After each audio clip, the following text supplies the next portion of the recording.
Hello friends, कैसे हैं आप। आज हम बात करेंगे केना इंडिका प्लांट विंटर केयर पर। केना इंडिका, इसे केली प्लांट भी बोलते हैं। ये आमतौर पर हर भारतीय और अदर एशियन कंट्रीज़ के घरों में पाया जाता है।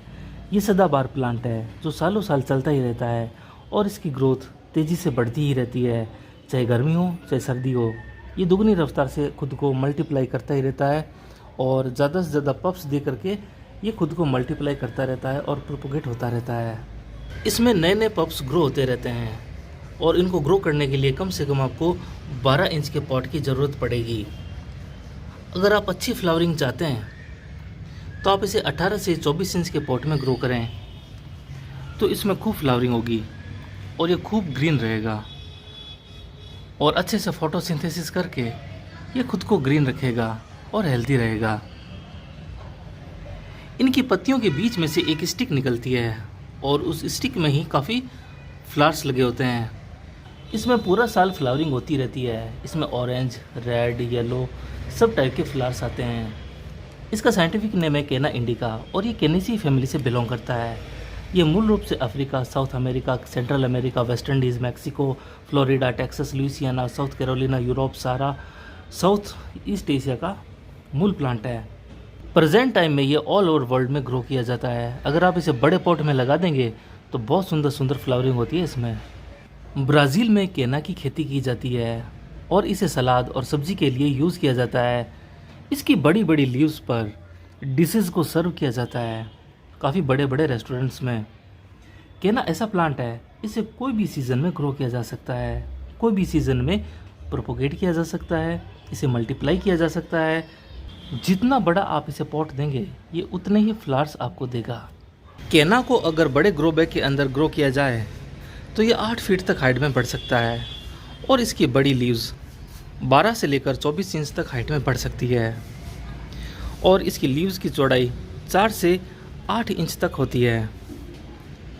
अगर ये ज़मीन में लगा दिया जाए तो इसकी लीफ का साइज़ और भी बड़ा हो सकता है और ये काफ़ी सुंदर प्लांट है। अगर आप अपने गार्डन को ट्रॉपिकल बनाना चाहते हैं, यानी एकदम ग्रीन बनाना चाहते हैं और बड़े बड़े लीव्स ग्रो करना चाहते हैं, तो आप केना को ज़रूर यूज़ कीजिए। एलिफेंट ईयर भी ग्रो कर सकते हैं, उसके भी बड़े बड़े पत्ते होते हैं। इस प्लांट के बीच में एक स्टिक ग्रो होती है, उस स्टिक में ही इसके बर्ड्स और इसके फ्लावर्स ग्रो होते हैं। जब इसके फ्लावर्स ग्रो होकर के एकदम सूख जाते हैं, उसके बाद में इसमें सीड पॉट्स लगते हैं। उन सीड पॉट्स के अंदर इसके सीड्स होते हैं, यानी बीज होते हैं। उन बीज को भी आप ग्रो कर सकते हैं आराम से। ध्यान रखिए, जो भी प्लांट आप ग्रो करते हैं और उसमें जो फ्लावरिंग होती है, फ्लावरिंग के बाद में जो सीड पॉट्स लगते हैं, वो सीड पॉट्स अगर आप लगाएंगे, दोबारा से ग्रो करेंगे उन सीड्स को, तो उनमें जो प्लांट ग्रो होंगे और उनमें जो फ्लावर्स आएंगे वो डिफरेंट कलर के होंगे सभी। वो सभी डिफरेंट कलर के इसलिए होते हैं क्योंकि जो परागकण होते हैं वो एक स्थान से दूसरे स्थान पर ट्रांसफ़र होते हैं। जब परागकण ही ट्रांसफ़र होते हैं तो एक नई ब्रीड और एक नई प्रजाति का जन्म होता है। इसीलिए इस पूरी पृथ्वी पर जितने भी प्लांट्स हैं वो अलग अलग ब्रीड के, अलग अलग नस्लों के हुए। केना प्लांट काफ़ी हार्डी होता है और ये हर सीज़न में ग्रो किया जा सकता है। ये प्लांट इतना हार्डी होता है कि समुद्र तल से 8,900 फीट की हाइट तक भी ग्रो किया जा सकता है। इतना हार्डी होता है ये प्लांट और इसकी अच्छे से केयर कर ली जाए तो ये सालों साल आपके पास में बना रहेगा और काफ़ी पप्स देगा और मल्टीप्लाई होता रहेगा और आपके पास एक प्लांट के काफ़ी प्लांट बन जाएंगे। गर्मी के दिनों में इस प्लांट को आप सेमी शेड में रखें, क्योंकि गर्मी में इस प्लांट को अगर आप डायरेक्ट धूप में रख देंगे तो इनकी लीव्स बर्न हो जाएंगी, ये ग्रीन नहीं रहेगा। और सर्दी में आप इसे डायरेक्ट धूप में रख सकते हैं। सर्दी में जैसे ही आप इसे डायरेक्ट धूप में रखेंगे तो इसमें क्लोरोफिल का लेवल इंक्रीज़ होगा और ये लश ग्रीन बना रहेगा और ज़्यादा से ज़्यादा ये पप्स देगा। गर्मी के दिनों में ये खूब पानी को कंज्यूम करता है।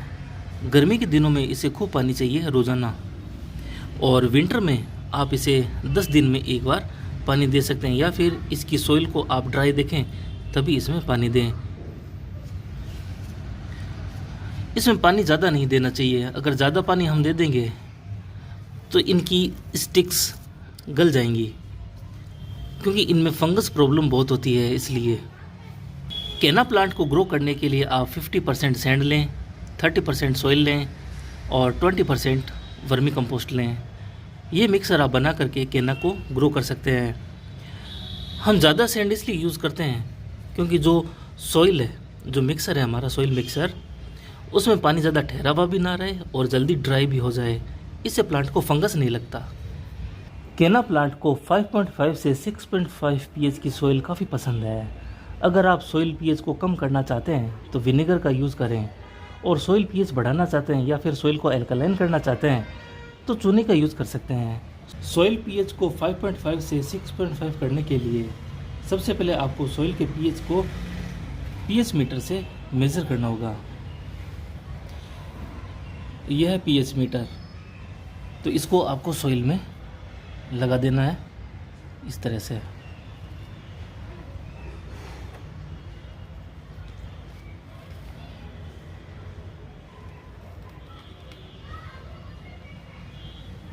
इस तरह से हमें लगाना है।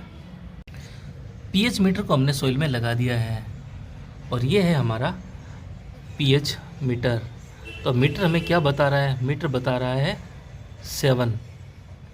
ये 6 to 7 के बीच में ही इसकी नीडल है, सुई है। तो ये बता रहा है मॉइस्चर। ये देखिए, ये बटन मॉइस्चर की तरफ है। अगर ये बटन लाइट पर होता तो लाइट दिखाता, और अगर पीएच की तरफ होता तो पीएच शो करता।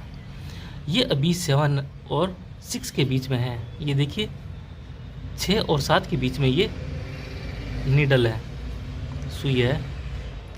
तो अभी जो इसका मॉइस्चर है सोइल का, वो एकदम सही है, वेट नहीं है सोइल। इसका पानी एकदम हिसाब से दिया गया है। और अब मैं इसको लाइट की तरफ करता हूँ, जो बीच में है ये लाइट। तो अब आप देखिए 0 से 200 के बीच में इसकी लाइट शो हो रही है। अभी हमारा प्लांट छाया में है, इसलिए लाइट कम शो हो रही है। और अब मैं पीएच की तरफ कर रहा हूँ। ये पीएच है इसका।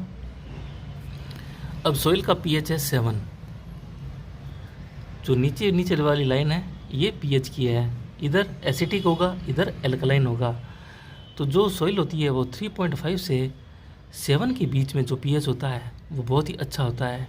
और 5 to 7 के बीच का जो पीएच होता है वो तो सबसे अच्छा होता है।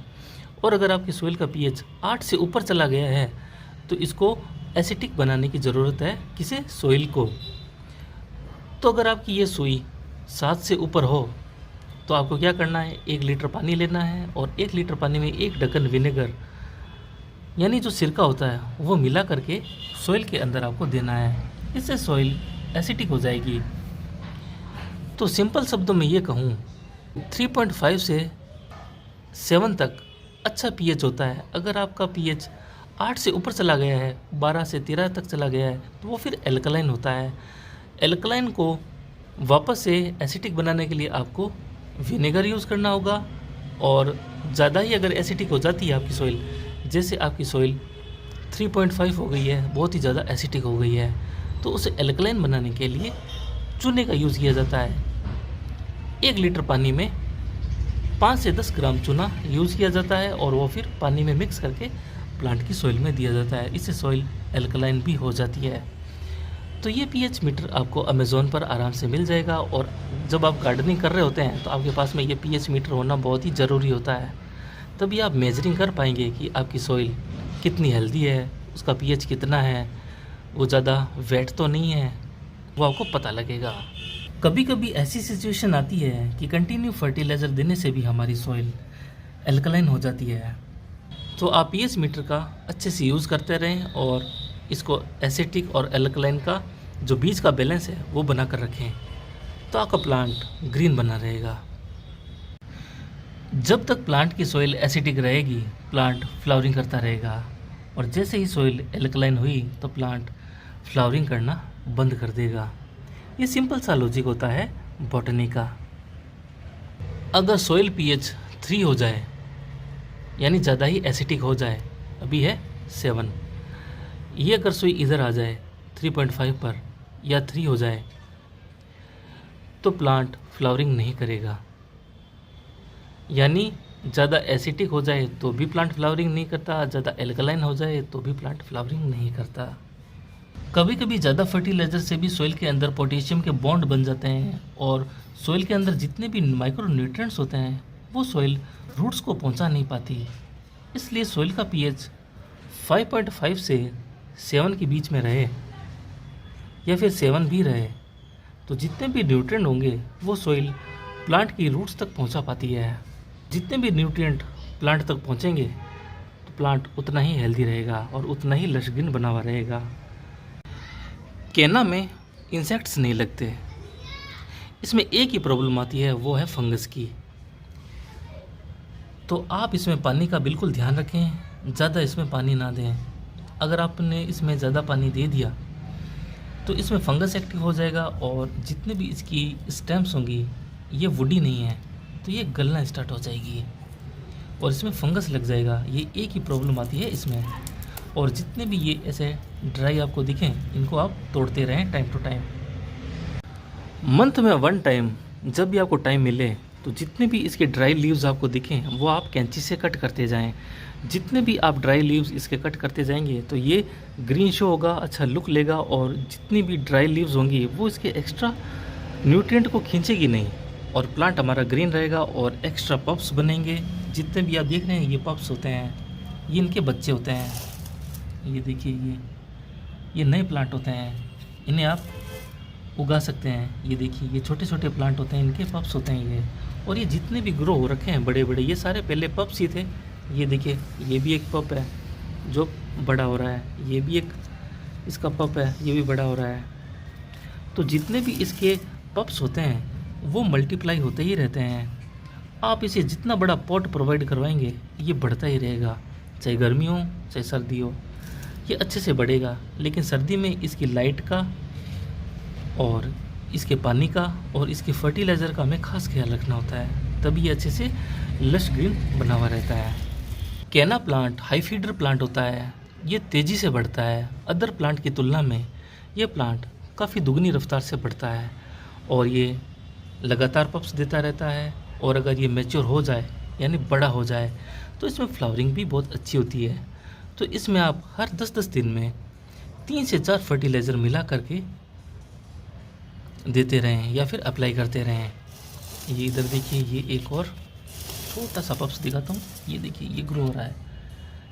ये अपने रूट लेवल से, जो इनकी रूट्स होती हैं उन्हीं के लेवल से ये नए नए बच्चे देता रहता है और इनके पप्स काफ़ी जल्दी बड़े भी हो जाते हैं।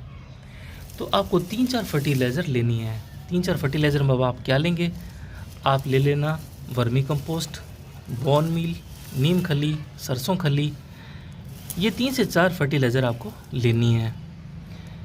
3 से 4 फर्टिलाइज़र आप ले करके इन सबको आप मिक्स कर लीजिए। मिक्स करने के बाद में सारी फर्टिलाइज़र का मिक्सर आपको 100 ग्राम इस सॉइल के अंदर देना है हर 10 दिन में।